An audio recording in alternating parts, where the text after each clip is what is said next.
2 ವಾರ ಆಯಿತು ಒಂದು ಬ್ರಿಟಿಷ್ ಫೈಟರ್ ಜೆಟ್ ಕೇರಳದ ತ್ರಿವೇಂದ್ರಂ ಏರ್ಪೋರ್ಟ್ನಲ್ಲಿ ಬಂದು ನಿಂತು.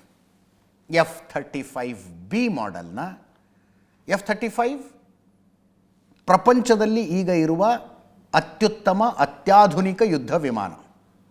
ಅತ್ಯಾಧುನಿಕ. Su-57 ಇದಕ್ಕೆ ಕಾಂಪಿಟೇಷನ್. ಒಂದು ರಷ್ಯನ್ನು ಒಂದು ಅಮೇರಿಕನ್. ಭಾರತ 2 ಪೈಕಿ ಯಾವುದನ್ನು ಖರೀದಿ ಮಾಡಬೇಕು ಅಂತ ಲೆಕ್ಕಾಚಾರ ಹಾಕ್ತಾ ಇದೆ. ಇರಲಿ, ಅದು ಬೇರೆ ಕಥೆ. F-35 ಬಂದು 2 ವಾರ ಆಯಿತು ತ್ರಿವೇಂದ್ರಂ ಏರ್ಪೋರ್ಟ್ನಲ್ಲಿ ಪಾರ್ಕ್ ಆಗಿದೆ. ಬ್ರಿಟಿಷ್ ರಾಯಲ್ ನೇವಿಗೆ ಸೇರಿರುವಂಥ ಫೈಟರ್ ಜೆಟ್ಟು ಇನ್ನೂ ತನಕ ವಾಪಸ್ ಹೋಗ್ತಾ ಇಲ್ಲ. ಮೊಟ್ಟ ಮೊದಲಿಗೆ ಸುದ್ದಿ ಬಂದಾಗ ಅರಬ್ಬಿ ಸಮುದ್ರದ ಮೇಲೆ ಹಾರಾಟ ನಡೆಸ್ತಾ ಇದ್ದ ಈ ವಿಮಾನದ ಪೈಲಟ್ಗಳು ಎಮರ್ಜೆನ್ಸಿ ಕಾಲ್ ಕೊಟ್ಟರು. ತ್ರಿವೇಂದ್ರಂನ ATSಗೆ ನಮ್ಮದು ಇಂಧನ ಖಾಲಿಯಾಗಿದೆ, ಫ್ಯೂಯಲ್ ಖಾಲಿ ಆಗಿಬಿಟ್ಟಿದೆ, ಅರ್ಜೆಂಟಾಗಿ ಲ್ಯಾಂಡ್ ಮಾಡೋದಕ್ಕೆ ಅವಕಾಶ ಕೊಡಿ ಅಂತ. ಯಾವುದೋ ನಾಗರಿಕ ವಿಮಾನ ಅಲ್ಲ ಅದು. ಕೇಳಿದ ತಕ್ಷಣ ಆಯ್ತು ಬನ್ನಿ ಇಲ್ಲಿ ಲ್ಯಾಂಡ್ ಮಾಡಿ ಅಂತ ಹೇಳೋದಕ್ಕೆ. ಬ್ರಿಟಿಷ್ ರಾಯಲ್ ನೇವಿಯ ಯುದ್ಧ ವಿಮಾನ F-35. ಸ್ವಲ್ಪ ಮಾತುಕತೆಗಳಾಗಿರ್ತವೆ ಏನು ಮಾಡಬೇಕು ಅಂತ.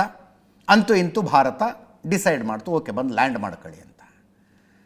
ಫ್ಯೂಯಲ್ ಖಾಲಿಯಾಗಿದ್ದೇ ಕಾರಣ ಆಗಿದ್ದರೆ ವಾಪಸ್ ಫ್ಯೂಯಲ್ ಹಾಕಿಸ್ಕೊಂಡ ಹೊರಟ. ಅಲ್ಲಿಗೆ ಮುಗಿಬೇಕಾಗಿತ್ತು. ಮಾರನೇ ದಿವಸ ಏನಂದರು, ಇಲ್ಲ ಇದ್ರದ್ದೊಂದು ಸ್ಪೆಷಲೈಸ್ಡ್ ಫ್ಯೂಯಲ್ ಬರುತ್ತೆ, ಉಳಿದಿದ್ದ ಫ್ಯೂಯಲ್ ಎಲ್ಲ ಆಗೋದಿಲ್ಲ ಇದಕ್ಕೆ ಅಂತ ಹೇಳಿದ್ರು. ಆಯ್ತಪ್ಪ, ಅದನ್ನೇ ನಿಜ ಅನ್ಕೊಳ್ಳೋಣ. ಅದು ಎಂಥದ್ದು ಸ್ಪೆಷಲೈಸ್ಡ್ ಫ್ಯೂಯಲ್ಲು. ಇವ್ರದ್ದೊಂದು ಏರ್ಕ್ರಾಫ್ಟ್ ಕ್ಯಾರಿಯರು ಅರಬ್ಬಿ ಸಮುದ್ರದ ಮೇಲುಗಡೆ ಆ ಕಡೆ ತೇಲ್ತಾ ಇದೆ, ಅಲ್ಲಿಂದ ಬಂದಿದ್ದಿದ್ದು. ಅದರಲ್ಲಿ ಫ್ಯೂಯಲ್ ಇರುತ್ತೆ. ಇನ್ನೊಂದು ಯಾವುದೋ ವಿಮಾನನೋ ಹೆಲಿಕಾಪ್ಟರ್ನೋ ಫ್ಯೂಯಲ್ ತಗೊಂಡು ಬಂತು, ಇದಕ್ಕೆ ತುಂಬಿಸಿದ್ರು, ತಗೊಂಡು ಹೋದರು. ಅಷ್ಟಾರು ಆಗಬೇಕಾಗಿತ್ತು. 2 ದಿವಸ ಹೋಯಿತು, 3 ದಿವಸ ಹೋಯಿತು, ಅದು ಆಗಲಿಲ್ಲ. ಆಮೇಲೆ ಏನಂದರು, ಇಲ್ಲ ಹೈಡ್ರಾಲಿಕ್ ಸಮಸ್ಯೆ ಇದೆಯಂತೆ, ಆ ಕಾರಣಕ್ಕೆ ಅಂದರು. ಒಂದು F-35ನಂಥ ಯುದ್ಧ ವಿಮಾನದ ಹೈಡ್ರಾಲಿಕ್ ಸಮಸ್ಯೆ ಅಮೇರಿಕದಲ್ಲಿ ಮ್ಯಾನ್ಯುಫ್ಯಾಕ್ಚರ್ ಆಗಿದೆ, ಇಂಗ್ಲೆಂಡ್ನಲ್ಲಿ ಕೆಲಸ ಮಾಡ್ತಾ ಇದೆ. ಎಷ್ಟು ದಿನದ ಮಾತದು? ಟೆಕ್ನಿಷಿಯನ್ಸ್ ಟೀಮ್ ಒಂದು ಬರಬೇಕಾಗಿತ್ತು, ರಿಪೇರಿ ಮಾಡ್ಕೋಬೇಕಾಗಿತ್ತು, ಹೋಗಬೇಕಾಗಿತ್ತು, ಅದು ಆಗಲಿಲ್ಲ. ತ್ರಿವೇಂದ್ರಂ ಏರ್ಪೋರ್ಟಿನ ಅಥಾರಿಟಿಗಳು ಹೇಳಿದ್ರು, ನೀವು ನಿಲ್ಲಿಸಿರೋ ಜಾಗ ಎಂಥ ಜಾಗದಲ್ಲಿ ನಿಲ್ಲಿಸಿದ್ದೀರಿ ಅಂದರೆ ಉಳಿದ ವಿಮಾನಗಳ ಹಾರಾಟಕ್ಕೆ ಸಮಸ್ಯೆ ಆಗ್ತಾ ಇದೆ, ತಗೊಂಡೋಗಿ ನಾವು ಹ್ಯಾಂಗರ್ ಒಳಗೆ ಹಾಕ್ತೀವಿ ಅಂತ. ಸುರಕ್ಷಿತವಾದಂಥ ಜಾಗ ಒಳಗಡೆ ತಗೊಂಡು ಹಾಕ್ತೀವಿ ಅಂದರೆ ಒಪ್ತಿಲ್ಲ ಅದಕ್ಕೆ ಇಂಗ್ಲೆಂಡು. ನೋ ಹತ್ರ ಬರಬೇಡಿ ಇದಕ್ಕೆ ಅಂತ, ಹತ್ರ ಬರಬೇಡಿ ಇದಕ್ಕೆ ಅಂತಾರೆ ಅವರು. ಹ್ಯಾಂಗರ್ ಒಳಗೆ ಹಾಕೋಕ್ಕೂ ಬಿಡ್ತಿಲ್ಲ. ಯಾಕೆ ಅಂತ ಕೇಳಿದ್ರೆ ವಿಮಾನವನ್ನು ಎಳ್ಕೊಂಡು ಹೋಗೋ ಮಷೀನ್ ಬರುತ್ತಲ್ಲ, ಇದಕ್ಕೆ ಸೂಟ್ ಆಗೋದಿಲ್ಲ ಅಂತಾರೆ ಅವರು. ಇದಕ್ಕೆ ಸೂಟ್ ಆಗೋದಿಲ್ಲ.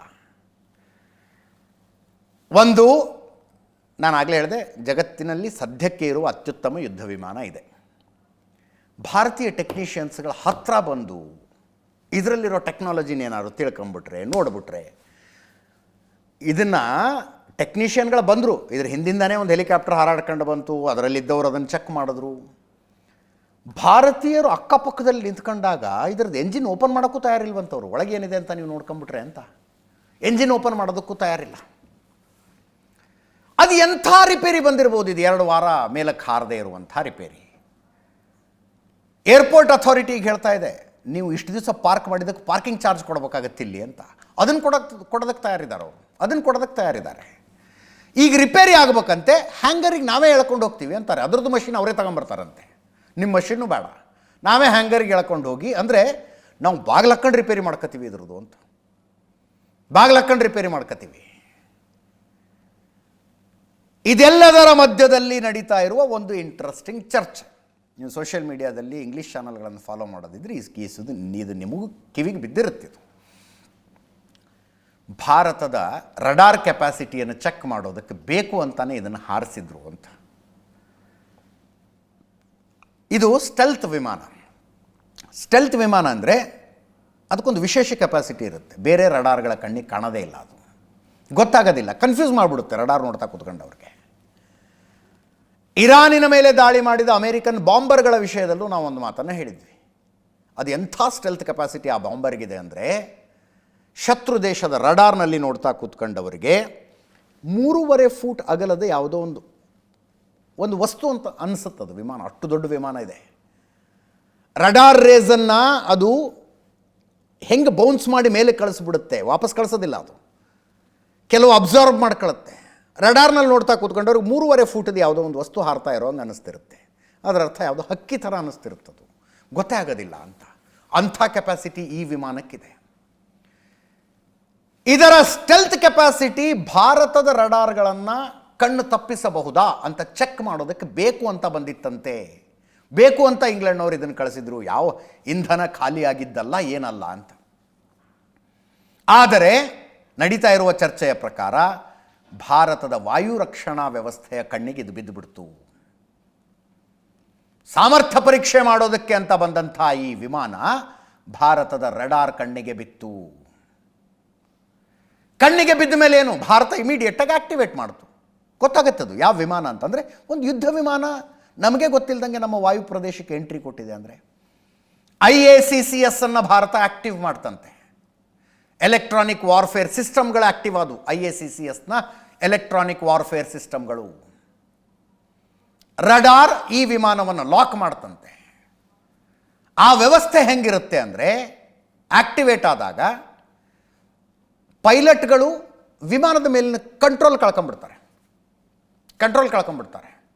ಆವಾಗ ಒಂದು ಸುಖೋಯ್ 30 ಯುದ್ಧ ವಿಮಾನ ಹೋಗಿ F-35ನ ಬನ್ನಿ ಇಲ್ಲಿ ಲ್ಯಾಂಡ್ ಮಾಡಿ ಬನ್ನಿ ಅಂತ ಕರ್ಕೊಂಬಂದು ಲ್ಯಾಂಡ್ ಮಾಡಿಸ್ಕೊಂಡ್ರಂತೆ.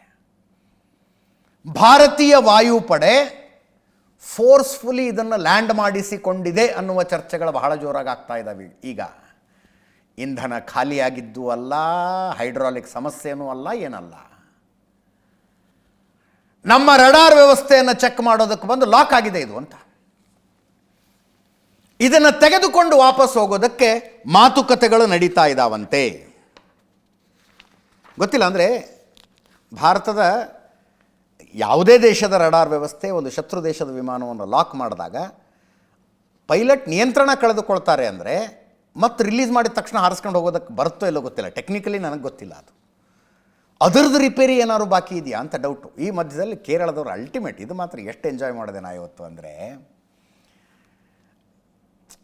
ಈ ಪೇಂಟಿಂಗ್ ಅಲ್ಲ, ಫೋಟೋ ಅಲ್ಲ, ಅದರ ಮೇಲೆ ಬರೆದಿದ್ದು ಕೇರಳ ಅದೆಂಥ ಸುಂದರ ರಾಜ್ಯ, ಇಲ್ಲಿಗೆ ಬಂದವರು ವಾಪಸ್ ಹೋಗೋದಕ್ಕೆ ಮನಸ್ಸೇ ಬರೋದಿಲ್ಲ ಅಂತ.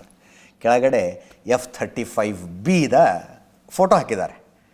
ಟ್ರಿವೆಂಡ್ರಮ್ ರನ್ವೇನಲ್ಲಿ ನಿಂತ್ಕೊಂಡಿರುವಂಥ F-35Bನ ಫೋಟೋ ಹಾಕಿದ್ದಾರೆ ಅವರು. ವಾಟ್ ಅ ವಂಡರ್ಫುಲ್ ಕೇರಳ ಟೂರಿಸಮ್ನ ಕ್ಯಾಂಪೇನ್ ಇವತ್ತು. ಬಂದವ್ರಿಗೆ ವಾಪಸ್ ಹೋಗೋಕ್ಕೆ ಮನಸ್ಸೇ ಬರೋದಿಲ್ಲ ಅಂತ. 2 ವಾರ ಆಯಿತು F-35 ಹೋಗ್ತಿಲ್ಲ ವಾಪಸ್ಸು ಅಂತ. ಬ್ಯೂಟಿಫುಲ್. ಇವ್ರಿಗೊಂದು ಸ್ಟ್ಯಾಂಡಿಂಗ್ ಓವೇಷನ್ ಕೊಡಬೇಕು. ಈ ಐಡಿಯಾ ಯಾರು ಮಾಡಿದ್ರಲ್ಲ, ವಂಡರ್ಫುಲ್. ಕೇರಳ ಟೂರಿಸಮ್ನವ್ರು ಮಾಡಿದ್ದಿದ್ದು F-35B. ಬಿ ವೇರಿಯಂಟದ ಸ್ಪೆಷಾಲಿಟಿ ಏನಂದರೆ ವರ್ಟಿಕಲ್ ಟೇಕ್ ಆಫ್ ಮಾಡುತ್ತೆ ಇದು. ಇದಕ್ಕೆ ಹಾರುವುದಕ್ಕೆ ಟೇಕ್ ಆಫ್ ಮಾಡೋದಕ್ಕೆ ರನ್ವೇ ಬೇಕಾಗಿಲ್ಲ. ಹೆಂಗೆ ಹೆಲಿಕಾಪ್ಟರ್ ನಿಂತ ಜಾಗದಿಂದ ಮೇಲೆ ಹಾರುತ್ತಲ್ಲ, ಇದು ಕೂಡ ನಿಂತ ಜಾಗದಿಂದ ಇಲ್ಲಿದೆ ನೋಡಿ. This is F-35B. ರನ್ವೇ ಬಳಸಿಯೂ ಟೇಕ್ ಆಫ್ ಮಾಡಬಲ್ಲದು, ನಿಂತಲ್ಲೇ ಹಾಗೆ ಮೇಲೂ ಹಾರಬಲ್ಲದು. ಏರೋ ಇಂಡಿಯಾ ಶೋಗೆ ಬಂದಿತ್ತು, Su-57 ಬಂದಿತ್ತು, F-35 ಬಂದಿತ್ತು. ಭಾರತ 2ರ ಪೈಕಿ ಯಾವುದು ನಮಗೆ ಸರಿಯಾಗುತ್ತೆ, ಸೂಟಬಲ್ ಆಗುತ್ತೆ ಅಂತ ನೋಡ್ತಾ ಇದೆ. 2ರಲ್ಲಿ ಒಂದನ್ನು ಖರೀದಿ ಮಾಡುತ್ತೆ ಭಾರತ. ರಿಪೇರಿ ಯಾವಾಗ ಆಗುತ್ತೆ ಗೊತ್ತಿಲ್ಲ. ಅಮೇರಿಕದಿಂದ ಒಂದು ಟೀಮ್ ಬರುತ್ತಂತೆ. ಲಾಕ್ಹಿಡ್ ಮಾರ್ಟಿನ್ ಕಂಪನಿಯವರು ನಿರ್ಮಿಸಿರುವ ವಿಮಾನ ಇದು. ಅವ್ರದ್ದೊಂದು ಟೀಮ್ ಬರುತ್ತಂತೆ. ಅದು ಏನು ಗಂಭೀರ ಸಮಸ್ಯೆ, ಸಾಫ್ಟ್ವೇರು ಡೇಟಾಲಾಗ್ ಸಮಸ್ಯೆ ಅಂತ ಹೇಳ್ತಾರೆ. ತುಂಬ ಅಂದರೆ ತುಂಬ ರಹಸ್ಯ ತಂತ್ರಜ್ಞಾನ ಇದೆ ಅಂತ ಇದರಲ್ಲಿ. ಅವರಿಗೆ ಅದೇ ಢವಢವ, ಇಂಡಿಯಾದವರು ಹ್ಯಾಕ್ ಮಾಡಿಬಿಟ್ರೆ ಅಂತ.